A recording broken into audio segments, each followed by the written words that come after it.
It's flown by. Well, thanks for coming today. Obviously we've been underway since September the 27th.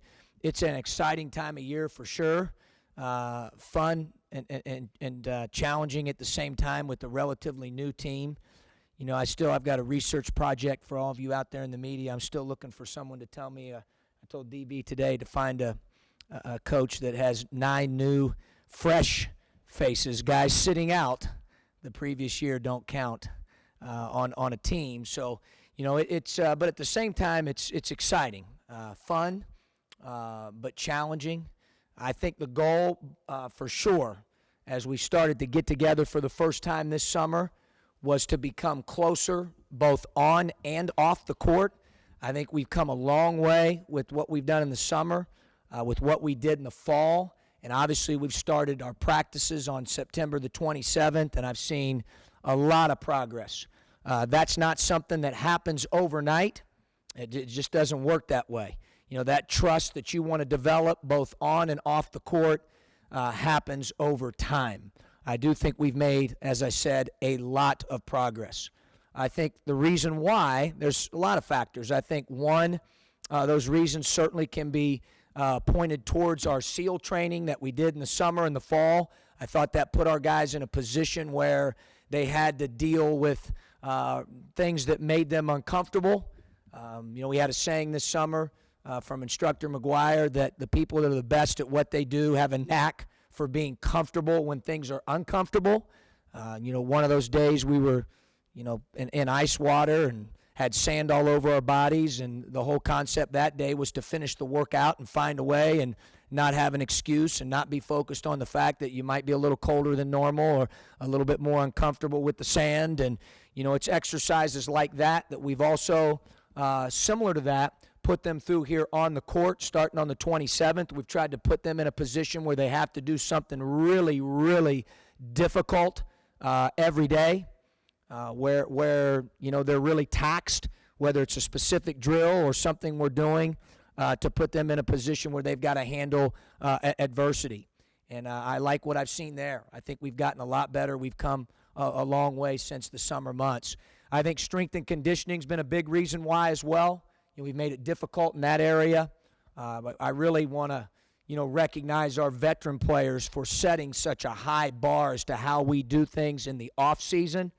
We have 5 returners, and those guys have done an amazing job in the weight room and in conditioning.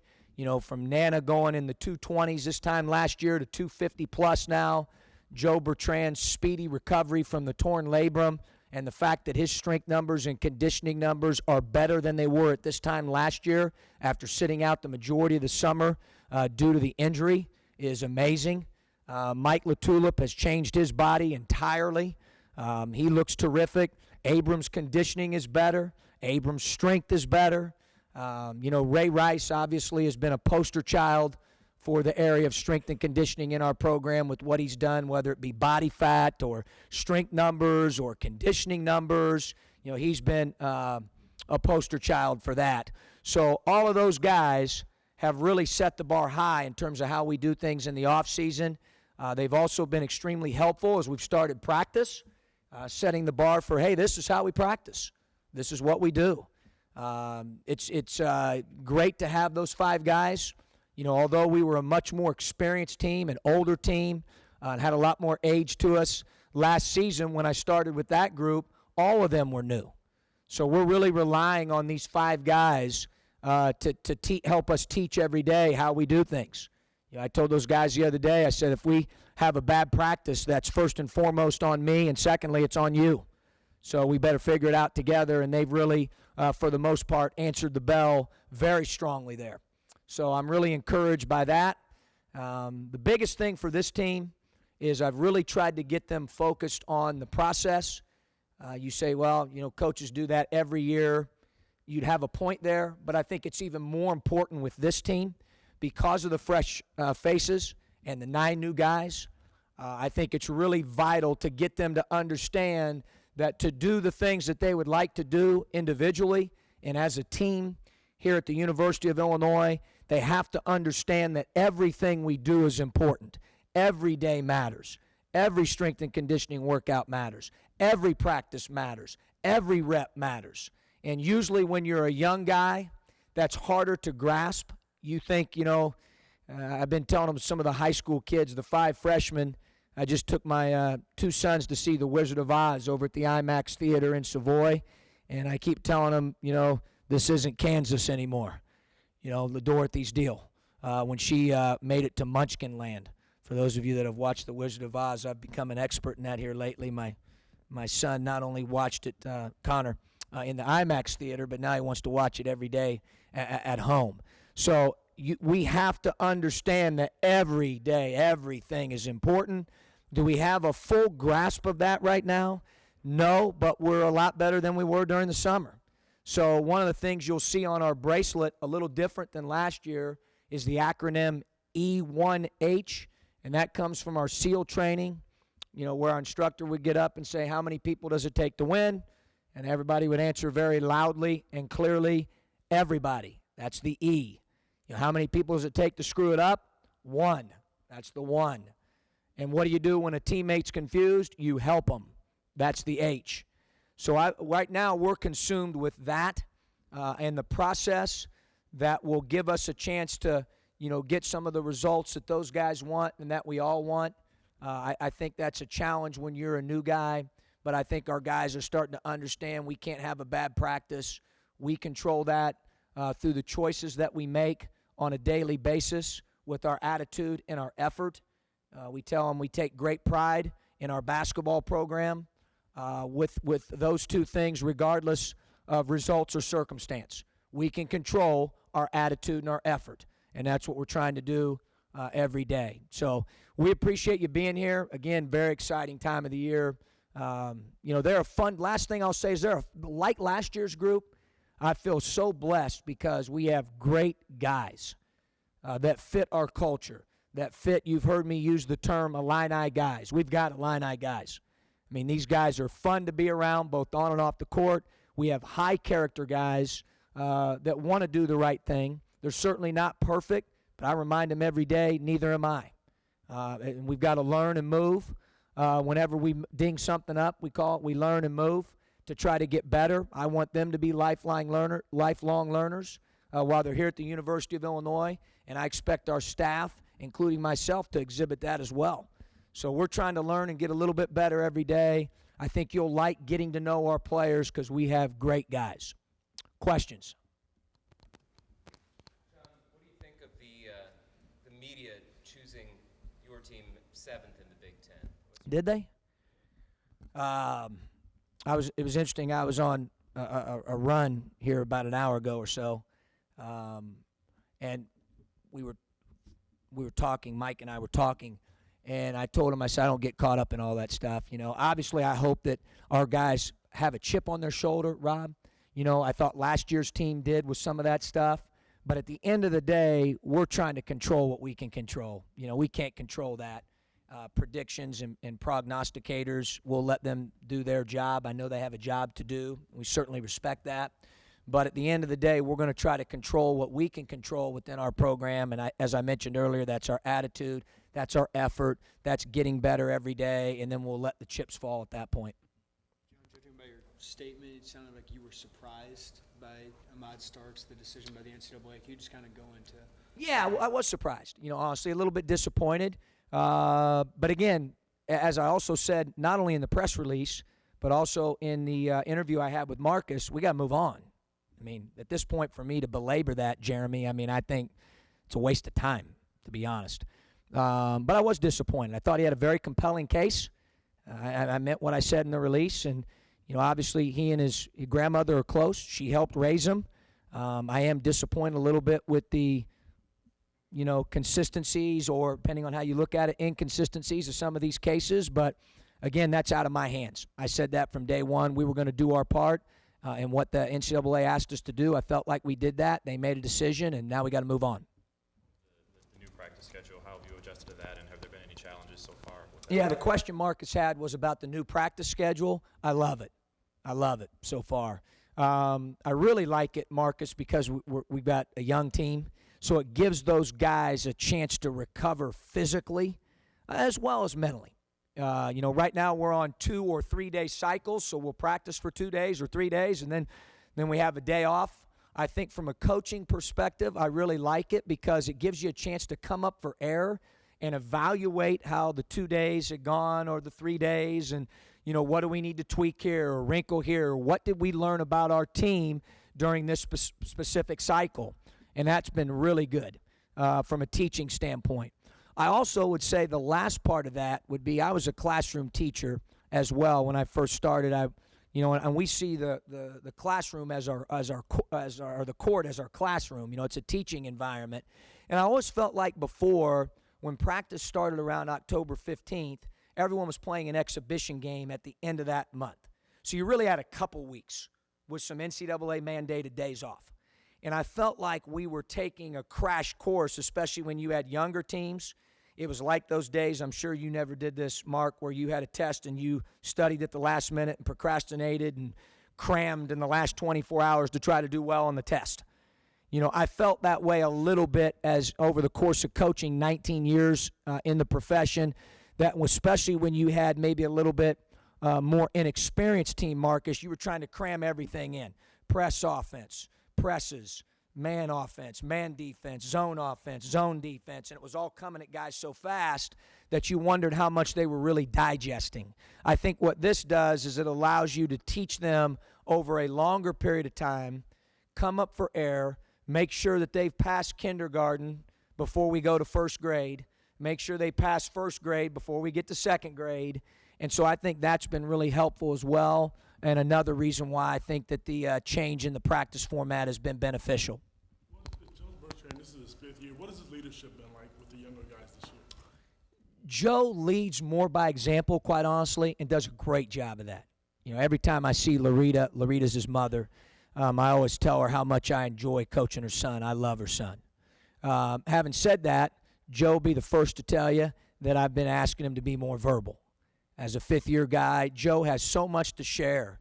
Joe has seen the ups and downs of college basketball. He knows what off seasons are about. He knows what conditioning's about and strength training's about and how to take care of his business. Joe's very good at that. Joe's very reliable. But what I want him to do is really share more of that with our new guys, verbally as well as non-verbally, and I think that's a big step for Joe. I'm trying to get him outside his comfort zone a little bit with that. But as you guys know from interacting with Joe, I mean, they don't come any better than him. He's a great kid. Coach, I don't know how to ask this, and I may not be accurate, but it looks like you got a lot of players who can play more than one position. Sure. And more so than most teams, would you agree? Maybe, Lauren, more so than most teams I've coached, for sure. I don't know how the other teams stack up. Trying to put them in, particularly with so many new guys. Yeah. You're going to try to teach them 2 positions. You're going to try to set them up in one. Yeah, Lauren has a great question because it's a delicate balance. His question basically is, we've got a lot of these new guys that are interchangeable parts. How many positions are we going to teach them? Because we are interchangeable. We have a lot of guys that can play multiple positions. I think, it's a great question. Guys that are older, Lauren, we've erred on the side of teaching them multiple positions. Guys that are younger, here early, we've tried to give them confidence by teaching them one position with our eyes on teaching them maybe some secondary positions as they continue to graduate and get a little bit better at the current position that they're learning. But you're right, I'd love to be as flexible as possible. I think we have one of those teams. I think you pegged that. I mean, we have one of those teams where we could be very, very versatile and have guys that could be multiple position guys if they can learn it. Anybody that would be the second center? Is Maverick the guy, or do you have anybody else that could? Yeah, I mean, right now we have 3 guys. You hear about football and they talk about depth chart, but, for us right now we have 3 guys that are eligible to play this season, Lauren, that are learning the 5. That's Egwu, that's Morgan, and that's Colbert. You do anything unusual to prepare for, or even just spend more time thinking about the possibility that you have so many new players? They undoubtedly all have designs on having roles of a certain size, and some of them will wind up with less than that, and you'll have to have those kind of conversations. Just your preparation for what I imagine is a roster. Yeah, sure. I think the biggest thing for me has been every year I've went into, obviously put a lot of thought before practice started and mapped out, like, for example, let's say the first week, had every practice plan written ahead of time. Here's what we need to cover, by what time. Here's how many days we have until until the orange and blue scrimmage. Here's how many days we have until the first exhibition game. And I would say probably 80 to 90% of the time, I've stuck to that with some wrinkles and adaptation. This has been interesting. I mean, it has been. I've put the brakes on. There's so many things that I've, whacked or gotten rid of off the practice plan because I just don't think we're ready for that. And that's okay. I mean, that's okay. The one thing, for us is what I don't want to do is be the master of nothing. So we have to learn at a certain level. I mentioned the example earlier of graduating from kindergarten to get to first grade to get to second grade. You can't skip steps. I think when you skip steps, you're cheating your team. You're taking shortcuts. We're not going to do that. And until guys know certain things, we're not going to move on. Does that put us in position where we may not be as well versed in certain areas prior to the orange and blue scrimmage or the first exhibition game against McKendree? Yeah, maybe. We'll have to kind of figure it out. But I think that's been the biggest challenge, has been the adaptation, the adaptability that you have to have. You may have a plan, but you've got to be willing to be adaptable and adjust. When you've got younger guys, and certainly this many fresh faces. Take a while to will your rotation be pretty fluid for longer into the season? Yeah, I mean, we're doing it like we did last year. That's the one thing I love. Our practices are really competitive. You come and, you guys see practice. I had a buddy in the other day. He's like, holy cow, do your guys play hard. And I think part of it is the character of our guys. They're wired that way, so I feel really blessed. Part of it is our guys know here practice matters. The older guys learned that last year. They saw it. They felt it. We put our money where our mouth is, and now they're telling the younger guys that.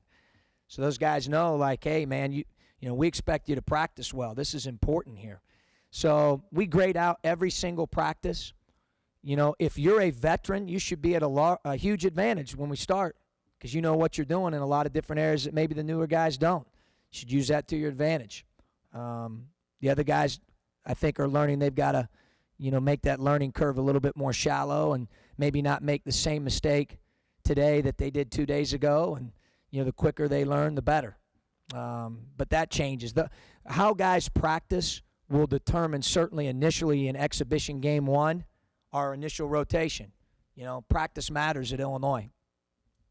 Can I follow on Lauren's question about multiple positions? Yes. Specifically, is Ray Rice a power forward or a shooting guard?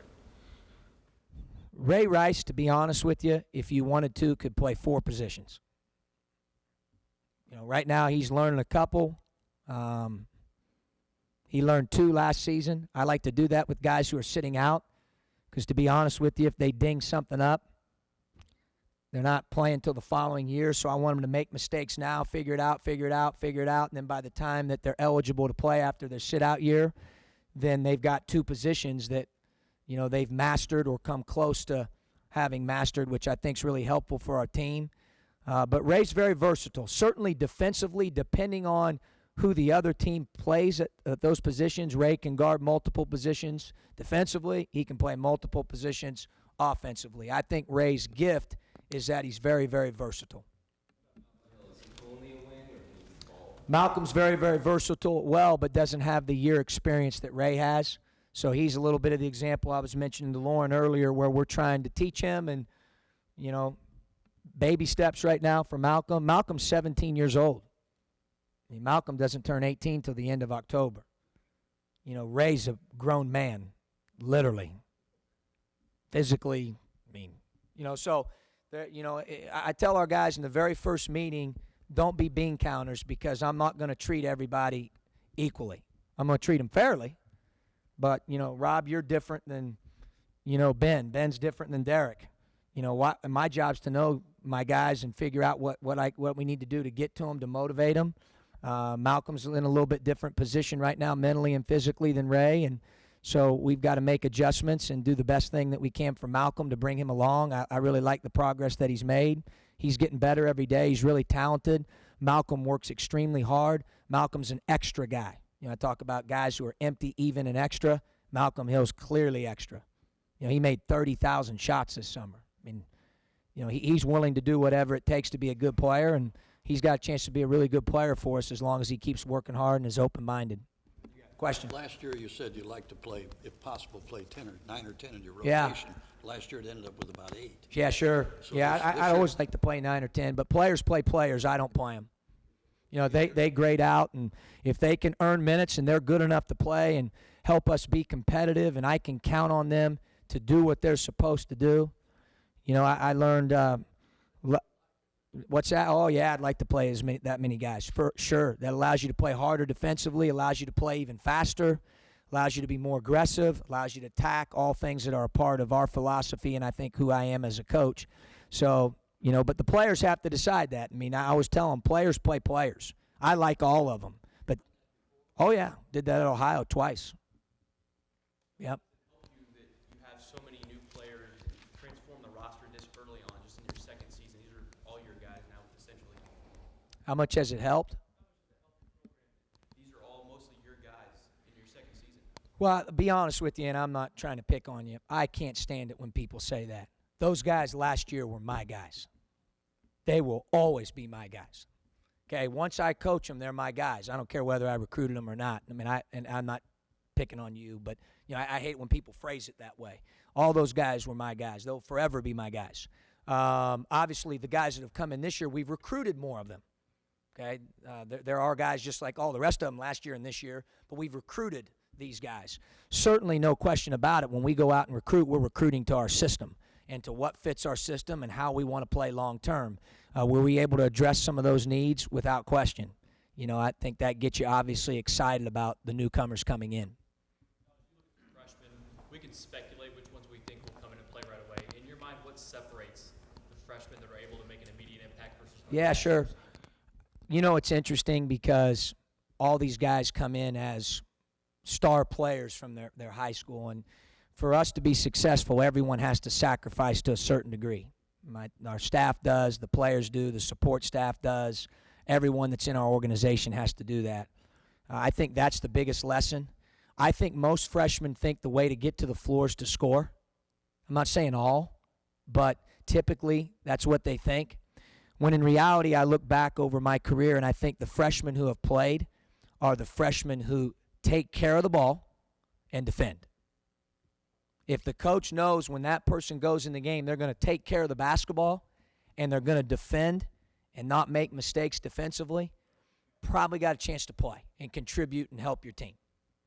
But convincing those guys of that early on, that's part of our job. And I think those guys are starting to understand that, to have a chance to be consistent, you have to defend and rebound. Everybody's heard about Ray Rice, how hard he worked last season sitting out. And I'm wondering if you can kind of describe just how hard that is maybe for a player to be focused in that way. Sure, yeah. Shannon's question was alluding to Ray Rice in his off season where he set out. I've been doing it now 19 going on 20 years as an assistant coach and head coach.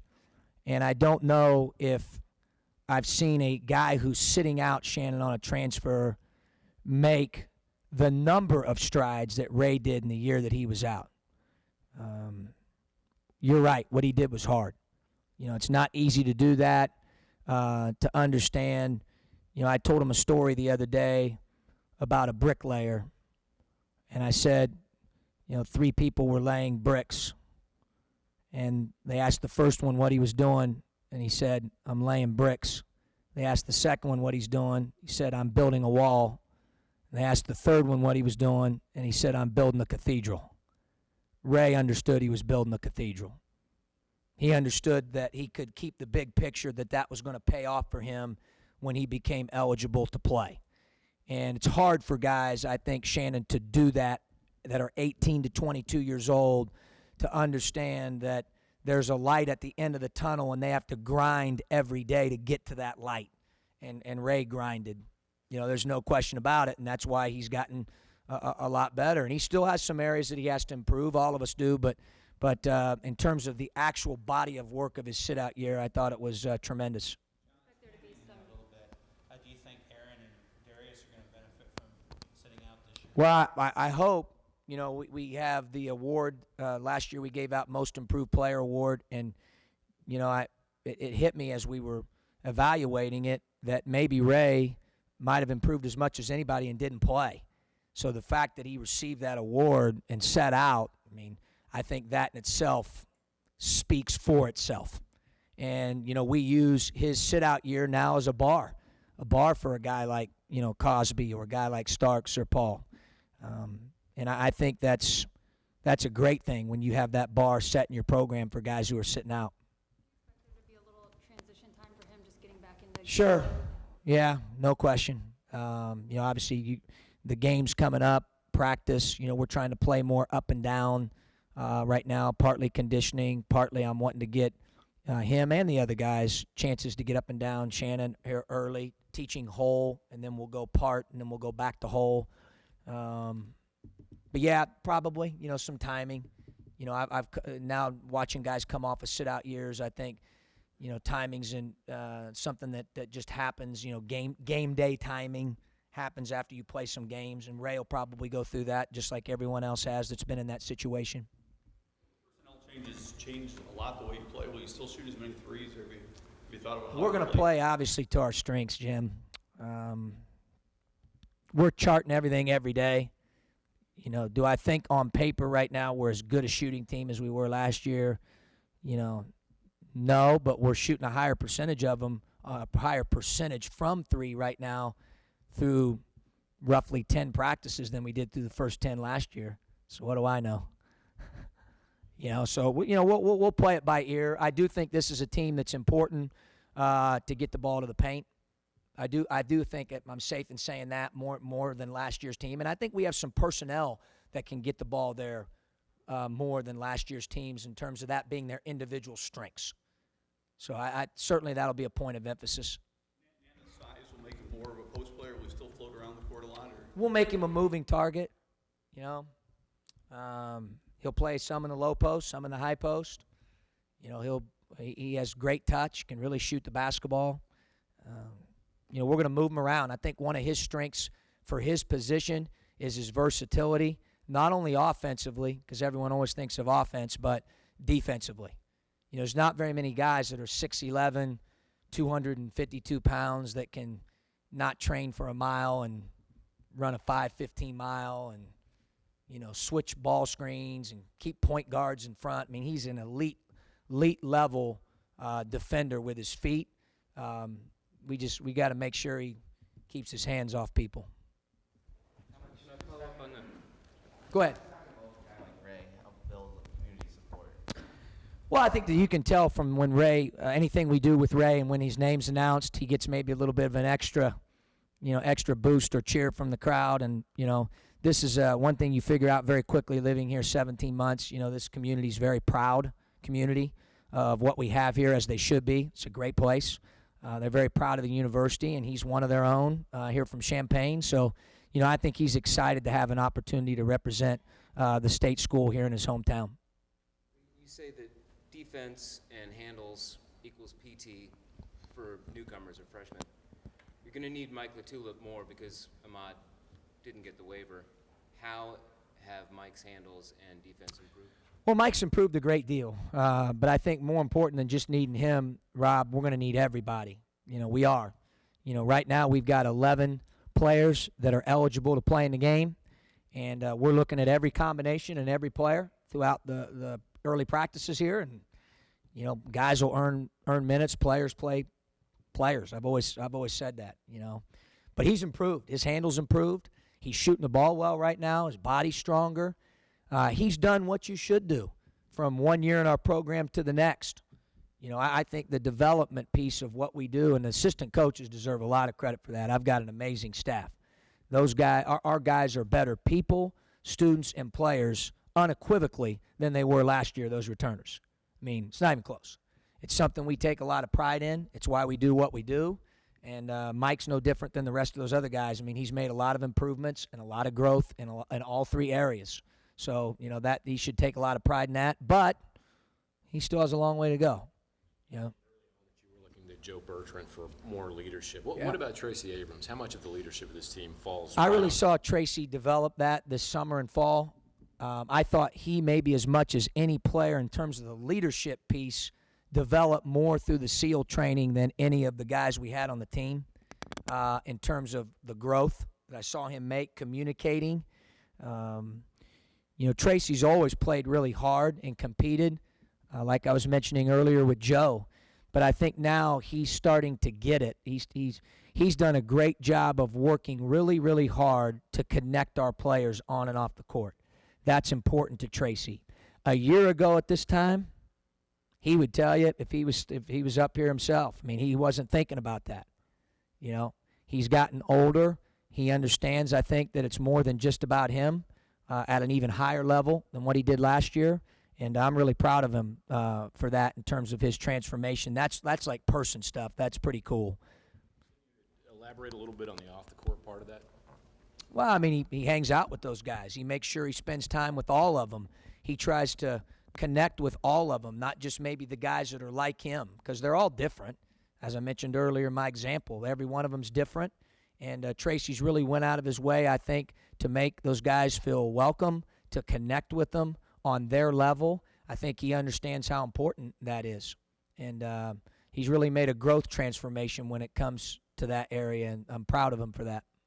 You're a freshman. If I made you isolate one guy, who would you say has surprised you the most? Or Depends on the day. Our freshmen are inconsistent right now, and they know that. I love all of them, but they're inconsistent right now. One day one guy stands out maybe more than another, and then the next day, a guy maybe takes a step backwards, and the next day he takes 2 steps forwards and 3 back, and then he has a big time practice and 4 forward. And and Pat Riley used to say he'll take consistency over greatness any day of the week, and that's the battle you're always fighting with younger guys. And we're working really hard to get them to understand that consistency piece. You talked about being here a year now, and can you talk about the growth the program's had, the momentum the program's had in the year? It's really a different job than it was a year ago, isn't it? Yeah, I mean, obviously we're excited about the direction we're headed in a lot of areas, not necessarily just one single area, Jim. I think that's what's pretty neat. But I really want to emphasize that takes a lot of people. That's not one person. I mean, that's administration, that's marketing, that's, my office administrator, that's the managers, the video workers, the players, the fans, the season ticket holders. You could go on and on and on and on. It takes everybody to do that. Okay, not one person can do that by themselves. And so from that standpoint, a lot of people deserve kudos for that. I do think that we're, moving forward, but we still have a long way to go. Last year, certainly I thought our team, as much as any team I've maybe coached, reached or capped out or maybe even went a little bit higher than their potential, which is what you want with every team. But, we've got high aspirations and high expectations here of what it means to be a part of Fighting Illini basketball, and we got a long way to go. The freshmen, and for that matter, all the players, how are they doing with the buzz that's out there about a year from now? Is that something you're having to manage much? It's a great question. A little bit. My groups, how young guys are when you're 18. I remember when I was 18, first I had more hair. And secondly, you have an air of invincibility that you think that you have about yourself and your surroundings, whether that's being a foolish teenager, my mother used to call it, or whatever you want to call that, maybe not a total sense of reality. I tell our guys one of the head coach's job is to define reality for them. We're trying to do that and put them really under adverse situations, but those guys are, we have a group right now that's trying to figure things out. We had Stephen Bardo in the other day, who's become a really good friend and does a great job on TV. I think he's really good, very candid and honest, which I love. But Steven said to the freshmen, he said, hey, fellas, don't worry. It's going to get easier, as he watched practice. It's not easy. If this was easy, everybody would be doing it. So, but overall, I think they've made the transition well. I'm excited to continue to work with them and see if we can help them grow more. I think it's interesting that we haven't talked about John Eakey at all, whereas Yeah. some people here project him to be a starter. Can you be a newcomer and a leader in the same season? Well, Sam was last year. I mean, without question, he was one of the leaders of our team. Each person's different. With John, the best. We talked about consistency earlier with the question that was asked there in the back. John is consistent, which is awesome. I know what I'm getting every day from John when I go to practice. He's going to be in the top third of our team in rebounds on that day in practice. He's going to take and make open shots. His shot selection is excellent. He knows how to pass. He plays the game the right way all the time. He's very, very consistent in his approach mentally. He doesn't get too high or too low. And it's great to have a fifth-year senior with John's mentality on our team, especially valuable, Rob, when you've got a team with so many new faces that are younger.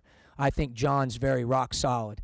Now, like Joe, could John communicate some of those things more verbal in a verbal way? That's kind of what I'm challenging him to do right now. He would tell you that. One more? 10 scholarship players available for you this year. What are the challenges of that, just depth-wise, as you go into this season? Yeah, question was, obviously we've got 11 players available to us for the game. It is what it is. I mean, we have who we have. We want to use that to our advantage in terms of what Lauren brought up initially with our versatility and how interchangeable guys are. We want to use that to our advantage with the energy level. Youthfulness sometimes can bring excitement and energy, and I think you can certainly see that in our practices here early on. Now, whether we're able to maintain that, we'll see. But certainly there's challenges, but there's challenges every year. That's part of the fun of doing what we do, is figuring out a way to put them in the best position to be successful and competitive. And there's challenges, but we're certainly not going to complain about that. That's not the way we do things. We have who we have, and we're going to figure out how to make them better and do the very best job we can, putting a scheme and a system together that gives us the best chance with our team to be competitive. Thanks, guys.